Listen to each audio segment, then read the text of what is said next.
little, but anyway. All right, so successful short sale negotiation. Also, I'm going to try to speed through a little bit of this because we are in the last hour of our amazing class, and I don't know, we'll probably go over a little bit. So if I go too fast or if you don't understand something, raise your hand. I tend to talk quickly and go through things, but I want to get through this so we can try to pack it in, most of it in before 12. So the successful short sale negotiation, you want to qualify the seller. Qualifying the seller is really like finding out what their hardship is. Make sure they have a hardship.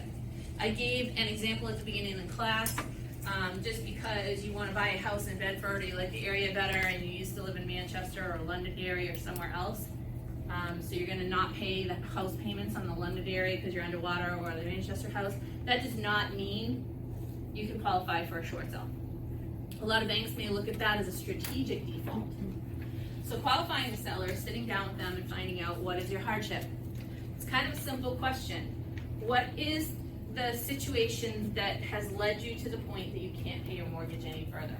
Now, they may be not paying their mortgage already. They may already be in default, or they may be what we call imminent default. Imminent default means they're about to end in a situation where they're about to go into default because of circumstances. So typically when you pull that information out of them, you've now established their hardship and you've qualified them for the short sale. The seller expectations, we talked about this a little bit earlier too, setting the expectations, buyer, seller. You want to make sure that if you're taking a short sale on, you don't want the sale more than them. My favorite phrase lately is don't chase the dog. So basically, if you're chasing them for the sale, because you want the listing, but they're not going to commit to getting you the paperwork you need IRS forms, or tax returns, and bank statements, and pay stubs.